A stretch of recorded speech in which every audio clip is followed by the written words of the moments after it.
working, please. That it is working. Because I've been trying for the past 15 friggin' minutes to get this to work. Okay, come on, please. Please work for me before I lose my mind. Because I don't know what's going on. Okay. Pull that up.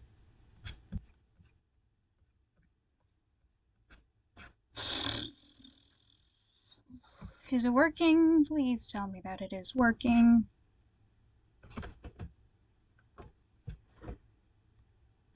I have no idea if this is working or not. Honestly, I don't. I really don't.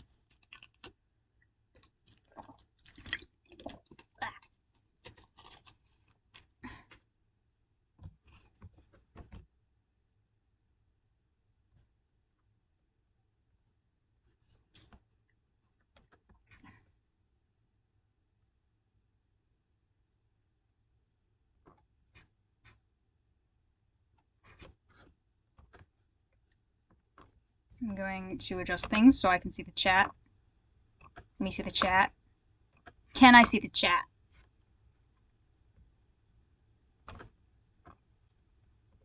Why is it? Yeah. Why is it like this?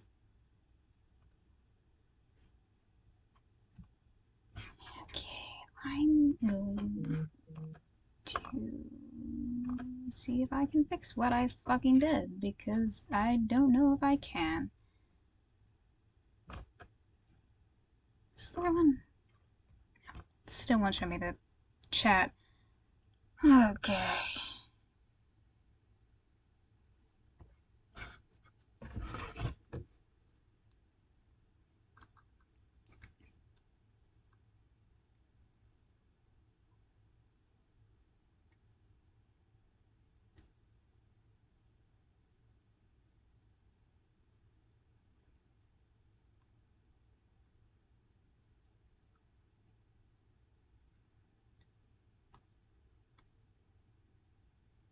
It says that the thing's working fine. I don't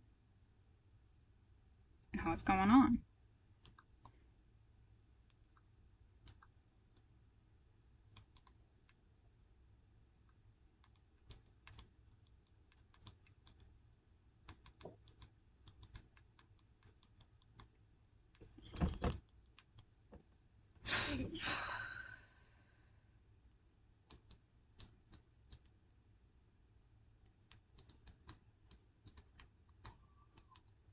I don't know if it's picking up anything from outside.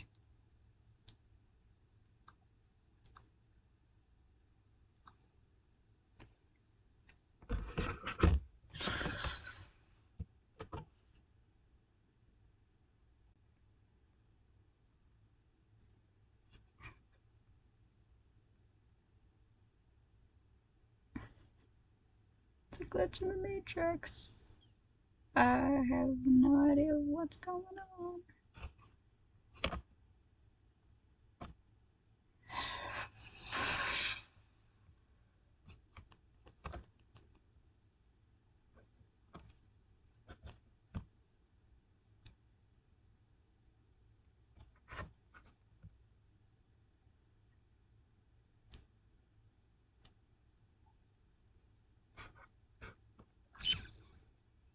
I have no idea what's going on, or if anybody's even here.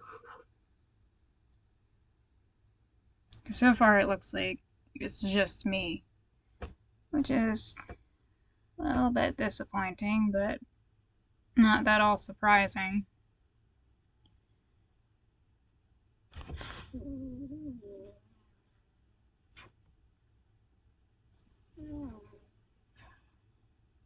I'm incredibly disappointed in myself. I know I shouldn't be just like just shouldn't be just like just with me, but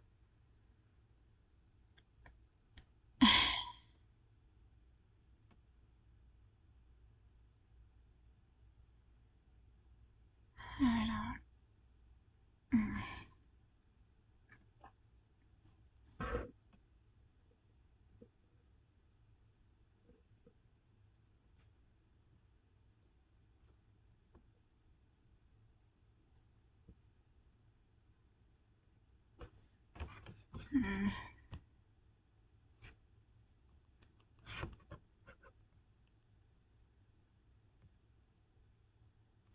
That'll do it.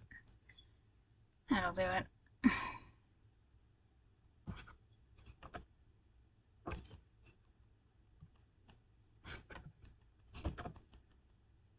I am alone. It sucks.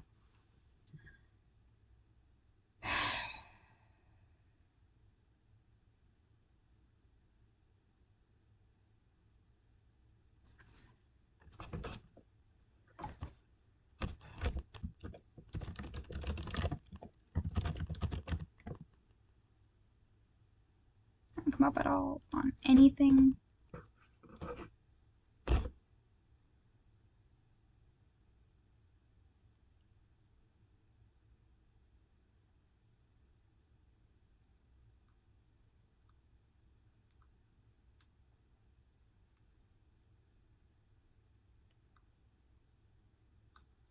That's not what I wanted to do. I don't have...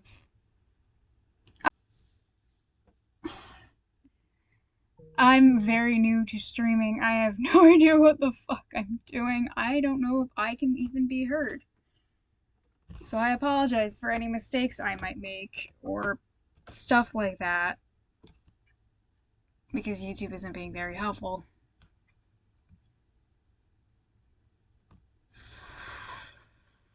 I'm going to wait a couple more minutes, see if anybody else pops in. Before we get this started, I have not, technically speaking, read for an audience since Friday, but that was just a practice thing I was doing. I have not read or performed for anybody since I think before the pandemic started, which says a lot.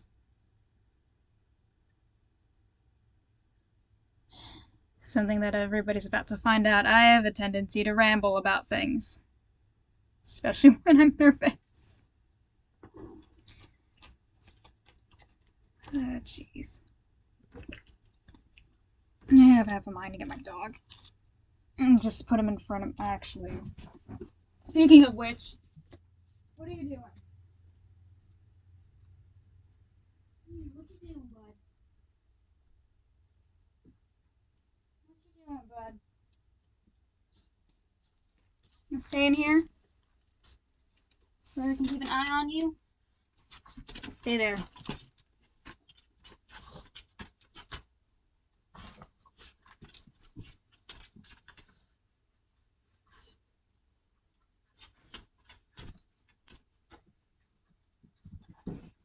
What you doing, buddy? What you doing? What you doing? I don't know what he's doing, but I don't want to take my eyes off of him because he can't. He's an old boy, and he's kind of, his vision's gone wonky, so he can't see very well, and I don't want to fall down the stairs. It's happened, it's not pretty.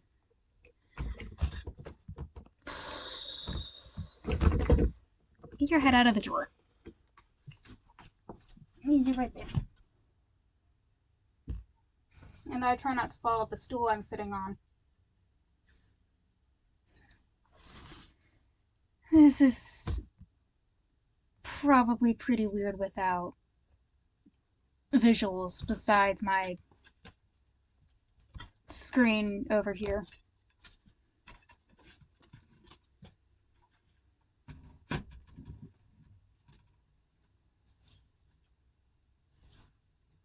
Can you be a good boy for me and sit down? No?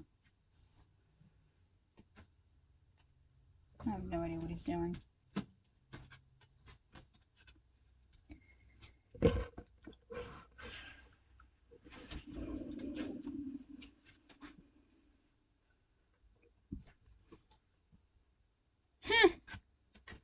Somebody tell me why YouTube feels the need to send me emails about my own YouTube channel going live. It's weird.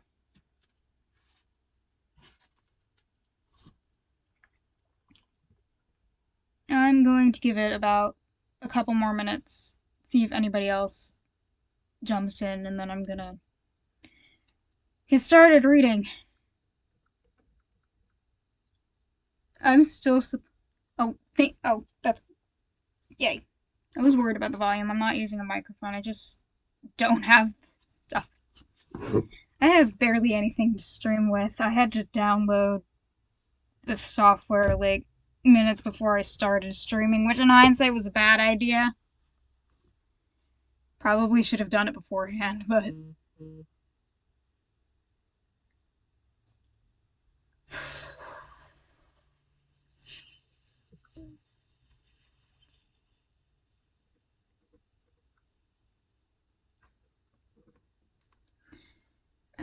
like I said, I'm gonna give it a couple more minutes and then I'm gonna get started either way. I'm still surprised that this hit 10,000 views. I didn't expect this series. Like, I knew this was one of my more popular series, but I didn't expect it to get as popular as it is currently. But then again, it's also been 2 years since I've put this out, so that's probably that's probably a reason why it's boosted the way it is. And it all started because of cosplay. I got the UA school uniform for Christmas one year, like I think this was 2019. And I didn't know what character. I still don't know what character I'm gonna use it for. So I was messing around with the wigs that I do have, and one of them was for RWBY. And that started kind of getting into my head as the notes stay displayed on the screen. That led me to think, what if RWBY was in Class 1A? And me, being impulsive as I am, decided that's what we're gonna do. And it's mostly because of the support of other people, like people saying that they liked it, talking to me about it, etc., that I wrote down the fic in the first place. And 2 years later, here we are, with me still trying to get out day by day. The 4th volume in this series, 4th main volume. I don't know if I should count 2 heroes at all. Or should I? I don't know. Ah! No! What's up? Let me get down. Get down off my lap. There you go. Just want to keep an eye on you, bud.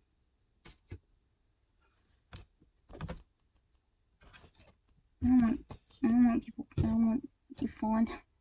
What am I worried about? I put the baby gate in front of the stairs. Nope, get back here. I don't want you going into my brother's room either. I'm gonna just shut the door. Let's do that. Let's shut the door. Why didn't I think to shut the door beforehand? I don't know. Alright, it's been 15 minutes. I don't know if anybody else is gonna join the stream. Fair. I also probably picked a bad time to do it, but I had to bump up the stream because I realized I set aside a specific part of the day to do my writing, and with the 5 o'clock that I originally had, it was going to mess with the time I had set aside to work on my works in progress. This series included, actually. Either way, I'm going to reblog the link one more time on Tumblr, and we'll see where we're going from there.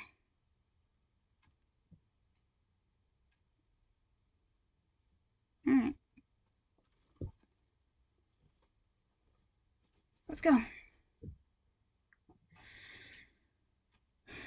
Alright. Let's go with Chapter 1, The Silver-Dyed Hero. 2 days. That was all she had left. She only had 2 days left to train and prepare for the single most important test in her life. And she didn't care what her dad said. To Ruby Rose, the UA entrance exam was going to decide her fate for the next 3 years. Anyone who said otherwise, she just tuned them out. UA High School was one of the top hero schools in the country. It was where her parents went. It was where her sister went. It had to be the one Ruby got into. She had worked hard as she could to get there, too, which is exactly why she had been out there that very night, taking a short jog in the winter air to clear her mind of the nerves that were twisting in her stomach as the day of the UA entrance exam grew closer and closer. The night air did something to put her at ease, but it also left her fingertips numb. As soon as she could, Ruby ducked into a nearby store that was still open, hoping to warm up before making her way home, and maybe pick something up to help her out with that. Hot chocolate, maybe? Did they even sell that? Did she have enough money for it? Ruby adjusted her headphones as she wandered through the aisles, making her way to the back of the store in her search. She turned the volume down a bit, resting the headphones just enough so that she could hear her surroundings. She pulled her hood further up to accommodate the new position. If she wanted to be a hero, she had to be aware of what was going on around her at all times, right? Right. Do you know how hard it is to find a shop open this late in this part of the city? Ruby heard on the edge of her sentences. She raised a brow, peering out from behind her hiding spot among the aisles. A group of men stood at the register, one of them aiming a gun at the elderly store owner. She froze in place. Please, said the store owner, his arms raised above his head. Just take my money and leave. Calm down, there's no need to panic, said one of the men at the front, with Ruby only making out a cane in his hand as any sort of distinct feature. We'll take what we want and leave peacefully. Understood? The store owner nodded. Ruby ducked back behind the shelves as he turned to the rest of his crew. Grab the stock from the shelves. Ruby pressed her back against the shelf that served as her cover. The rest of the men fanned out throughout the store. She had to do something. A hero just didn't sit around while waiting for help. Maybe she could dash out of here and call the police if she moved right. There were footsteps behind her as she pushed off the shelf. All right, kid, hands where I can see them, she heard a voice behind her say. Ruby bit down harshly on her lip, hoping that he thought he was just seeing things. This was not the girl you're looking for. She then felt the tip of a blade rest itself up against her back. You have a death wish or something? Well, no chance of being stealthy here, or running away.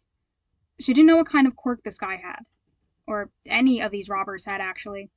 For all she knew, it would put them at an advantage to her. Swallowing her fear, Ruby turned around, slowly lowering her hood and revealing the headphones she wore. The man pulled away the knife, and Ruby held back her relief. He thought she just didn't hear him. He motioned for her to take the headphones off. Yes? Ruby asked, doing her best to play the innocent victim as she slowly took off her headphones, letting them rest on her neck. I said put your hands in the air, said the man, jabbing the knife he held in the air between them. Now! Are you... Ruby glanced down at the weapon before looking back up at him, trying to rob me? Yes! Okay. Well, it was now or never.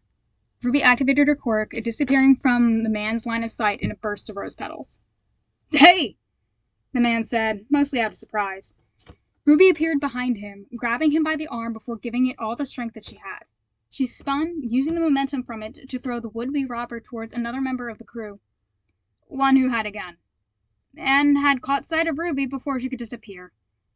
She held up her hands, trying to feign defenselessness. Freeze! His friend shouted, raising his gun in her direction. Well, it wasn't against the law to fight back if she was being threatened, right? Ruby didn't think a lot about this as the man fired his weapon. All the bullet hit was a flurry of rose petals. The girl sped forward, slamming her body into the man. The force of it sent both flying through the store's front window.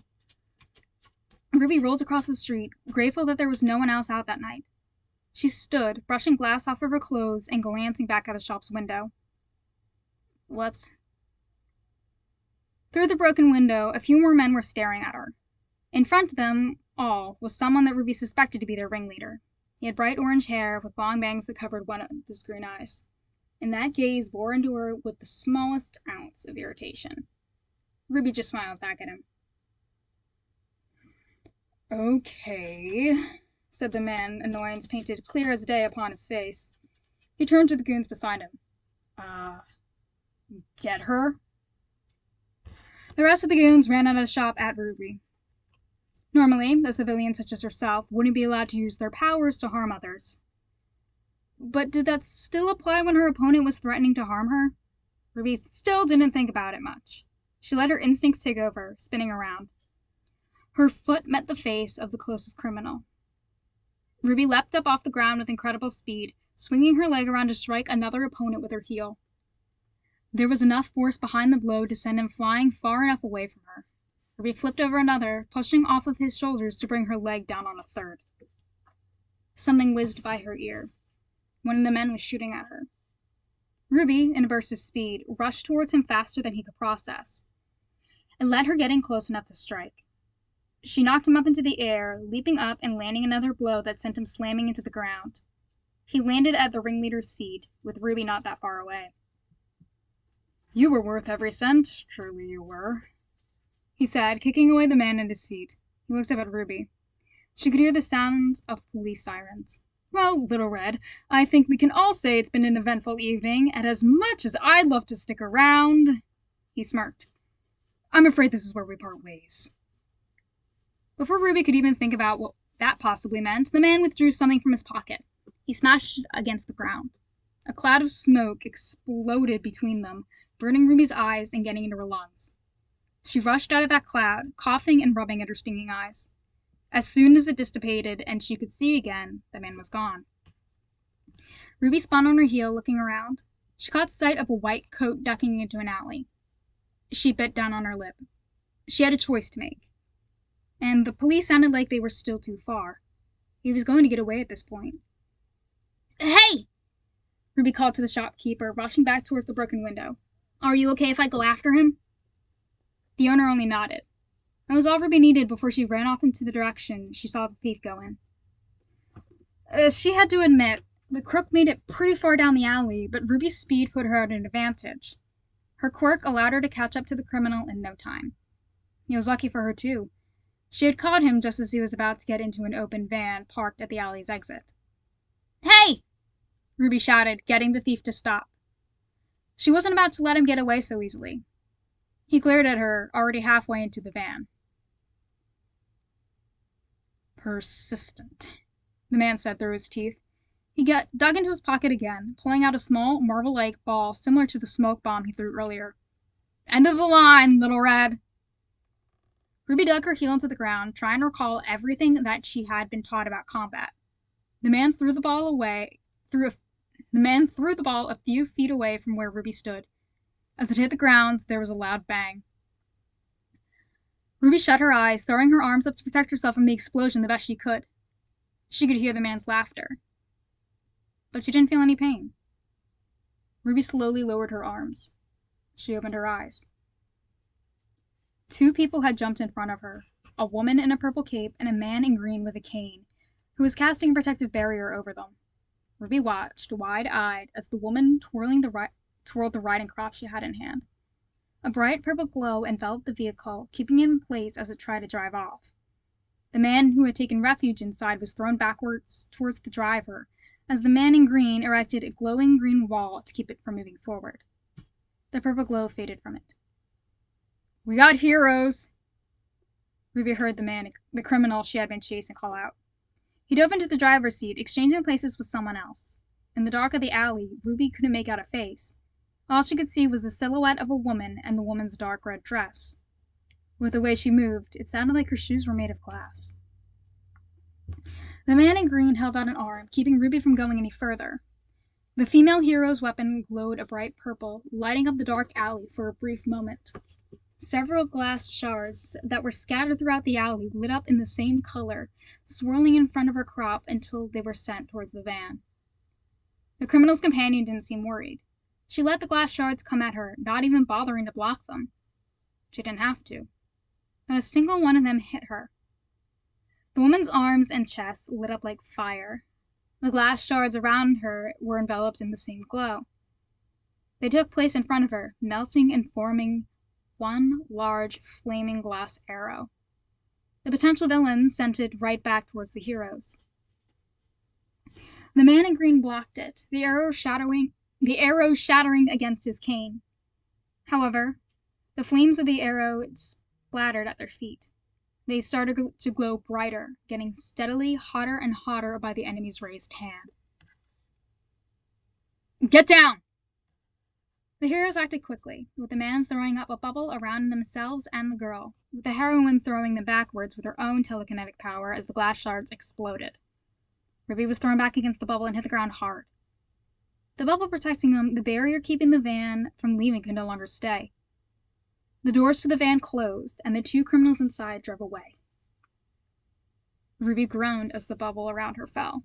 Okay, she thought to herself as she sat up, rubbing at a spot on the back of her head that would probably soon sport a bruise.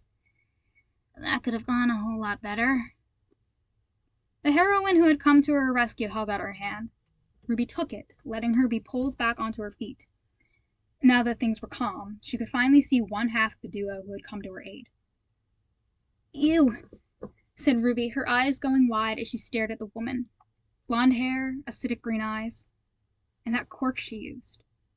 RWBY grinned. "You're Madame North, aren't you? Can I have your autograph?" RWBY swung her legs under the table. Instead of being praised for her heroic actions like she had thought, the heroes had dragged her down to the police station. Madame North made it seem as though RWBY had done something wrong with that look she had on her face. She'd even taken her to an interrogation room, sitting the girl down at the table while she herself paced in front of her, a tablet in hand. RWBY had a feeling that this wasn't going to end well. "Young lady, your actions tonight will not be taken lightly," said North, making RWBY wince at the stern tone the hero had taken up. "You put yourself and others in great danger." "They attacked me first," said RWBY, trying to defend her actions. "It was just self-defense." "Going after them is self-defense?" RWBY opened her mouth to reply, only to shut it again.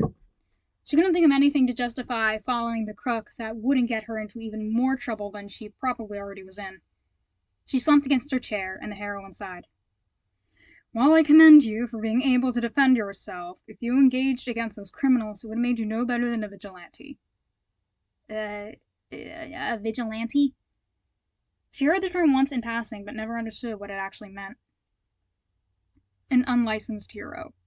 And highly illegal." RWBY bit back a groan, sinking even further down in her seat. Oh no, she really was in trouble, wasn't she? Before RWBY could be berated anymore, the door to the room swung open.